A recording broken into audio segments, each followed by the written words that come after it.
ഗ്രീഷ്മല്ലേ, ഞാൻ ഫാർമസ്യൂട്ടിക്കൽ അതോറിറ്റിയിൽ നിന്ന് വരികയാണ്. നിങ്ങൾക്കെതിരെ ഒരു കേസ് കിട്ടിയിട്ടുണ്ട്. അതായത് നിങ്ങൾ കൊടുത്ത മെഡിസിൻ മാറിപ്പോയി എന്ന് പറഞ്ഞിട്ട് നമുക്ക് ഡയറക്റ്റ് അവർ അത്യാവശ്യം ഫാർമസിയായിട്ട് ബന്ധപ്പെട്ട് നിൽക്കുന്ന ടീമായിരുന്നു. അവരുടെ യാത്ര ചെയ്യുന്ന സമയത്ത് കൊണ്ട് ഇവിടുന്ന് മെഡിസിൻ വാങ്ങിയതാണ്. അപ്പോൾ കുറച്ച് വിഷയമുണ്ട് അതിൻ്റെ പേരിൽ. നിങ്ങൾക്കെതിരെ നിങ്ങൾ ലൈസൻസ് കട്ട് ചെയ്യും. കാരണം എന്ന് വെച്ച് കഴിഞ്ഞാൽ അതിപ്പോൾ പ്രശ്നം കുറച്ച് രൂക്ഷമാണ്. അപ്പോൾ അവർ ഈ മെഡിക്കൽ ബോർഡുമായിട്ട് ബന്ധപ്പെട്ട് ഡയറക്റ്റ് നമ്മളോട് കോൺടാക്ട് ചെയ്യുമായിരുന്നു. അപ്പോൾ അതിൻ്റെ വിജിലൻസിൻ്റെ ഭാഗമായിട്ട് നമ്മളതിൻ്റെ ഏജൻസിയാണ്, നമ്മൾ അന്വേഷിക്കാനായിട്ട് വന്നതാണ്. അങ്ങനെ എന്തെങ്കിലും സംഭവിച്ചായിരുന്നു ഇടയ്ക്കുള്ള മരുന്ന് കൊടുത്ത് ഒരു 2 മാസം മുന്നേ നിങ്ങൾ ലൈസൻസ് നിങ്ങളുടെ പേരിലല്ലേ? 2 മാസം മുന്നേ നിങ്ങൾ സമയത്താണ് സംഭവിച്ചിട്ടുള്ളത്. ഡേറ്റ് ഫയലും കാര്യങ്ങളൊക്കെ ഞാൻ കാണിക്കാം. പക്ഷേ നിങ്ങളുടെ പേരിൽ അത് കേസാവും. ചിലപ്പോൾ ലൈസൻസ് വരെ കട്ടാൻ ചാൻസ് ഉണ്ട്. നമ്മളതിൻ്റെ ഏജൻസിയുടെ ഭാഗമായിട്ട് നമ്മളിതിൻ്റെ റിപ്പോർട്ടുകൾ ആളുകളിലേക്ക് ഷെയർ ചെയ്യാനായിട്ട്, അതിൽ ഓരോ ഫാർമസ്യൂട്ടിക്കൽ ഷോപ്പുകളിലും കാര്യങ്ങളിലും നമ്മളിതിൻ്റെ കാര്യങ്ങൾ പറയാനായിട്ട് വരുന്നതാണ്. ഇതുപോലൊരു വിഷയമുണ്ട്. അല്ല, കോൺടാക്ട് ചെയ്യും നിങ്ങൾ. അതിന് മുന്നോടിയായിട്ട് നമുക്ക് അതിൻ്റെ എൻക്വയറിയും കാര്യങ്ങളായിട്ട് ബന്ധപ്പെട്ട് നിങ്ങൾ എന്താണ് പിന്നെ ലൈസൻസ് ഉള്ള ആൾ തന്നെ ഫാർമസിയിൽ ഉണ്ടാകണമെന്നല്ലേ? അതെ. അപ്പോൾ ആ സമയത്ത് പക്ഷേ എന്തോ അവിടെ മെഡിസിൻ മാറിപ്പോയിട്ടുണ്ട്. നിങ്ങൾ കൊടുത്തിട്ടുള്ള മെഡിസിൻ മാറിപ്പോയിട്ട് അത് പ്രശ്നമായിട്ടുണ്ട്.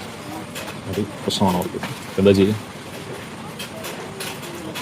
2 മാസം ലീവായിരുന്നല്ലേ? അതിൻ്റെ ഇടയ്ക്ക് ദിവസമാണ്. അതിന് ഫയൽ കൊണ്ടുവരാൻ മഴയായതുകൊണ്ട് കാറിൽ വെച്ചിരിക്കുകയാണ്. അപ്പോൾ ഫയൽ ഞാൻ കാണിക്കാം. എന്താ ഇപ്പോൾ ചെയ്യുക? അതിൻ്റെ അവർ ഭയങ്കര പ്രശ്നം. നമ്മളവരെ ഒതുക്കി കാരണം ഡയറക്റ്റ് അവർ ബോർഡിലേക്ക് വന്നതുകൊണ്ട് നമ്മൾ മാക്സിമം അത് ഒതുക്കി തീർക്കാൻ നോക്കി. പക്ഷേ നടക്കുന്നില്ല എന്നുള്ളത്. കോമ്പൻസേഷൻ കൊടുക്കണം. അതുപോലെ അവർക്ക് എന്തോ സർജറി അതുമായിട്ട് ബന്ധപ്പെട്ട് പ്രശ്നമായി. ആൾക്ക് എന്തോ സിവിയർ ആയിട്ടുള്ള പ്രശ്നങ്ങളൊക്കെ വന്നു. അവർ മണ്ണഞ്ചേരി ഭാഗത്തുള്ളതെന്നാണ് പറയുന്നത്. അവരുടെ ഫാമിലിയിലൊക്കെ ഡോക്ടേഴ്സൊക്കെ ഉണ്ടെന്നാണ് പറയുന്നത്. ദിവസമാണ്. അതിന് ഫയൽ കൊണ്ടുവരാൻ മഴയായതുകൊണ്ട് കാറിൽ വെച്ചിരിക്കുകയാണ്. അപ്പോൾ ഫയൽ ഞാൻ കാണിക്കാം. എന്താ ഇപ്പോൾ ചെയ്യുക? അതിൻ്റെ അവർ ഭയങ്കര പ്രശ്നം. നമ്മളവരെ ഒതുക്കി കാരണം ഡയറക്റ്റ് അവർ ബോർഡിലേക്ക് വന്നതുകൊണ്ട് നമ്മൾ മാക്സിമം അത് ഒതുക്കി തീർക്കാൻ നോക്കി. പക്ഷേ നടക്കുന്നില്ല എന്ന് പറയുന്നത്.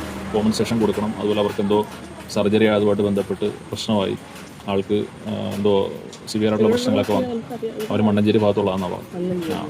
അവരുടെ ഫാമിലിയിലൊക്കെ ഡോക്ടേഴ്സൊക്കെ ഉണ്ടെന്നാണ് പറയുന്നത്. അപ്പോൾ മെഡിസിൻ കൊടുത്ത് മാറിപ്പോയിട്ട് സംഭവിച്ചെന്നാണ് പറയുന്നത്.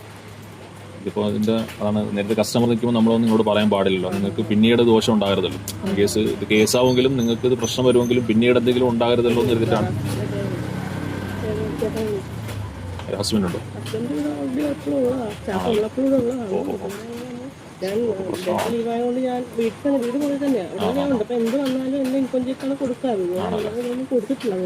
പ്രശ്നമാണ് സംഭവിച്ചത്. മെഡിക്കൽ അതോറിറ്റിയായിട്ട് ഞാൻ എൻ്റെ പേപ്പേഴ്സൊക്കെ ഒന്ന് എടുത്തുകൊണ്ട് വരാം. പേപ്പർ കൊണ്ടുവന്നിട്ടുണ്ട് കേട്ടോ. അവിടെ വെച്ചൊന്ന് നോക്കണേ. ജസ്റ്റ് ഒന്ന് ഓപ്പൺ ചെയ്യണം. ഓപ്പൺ ചെയ്തോളൂ. അതാ പേപ്പർ.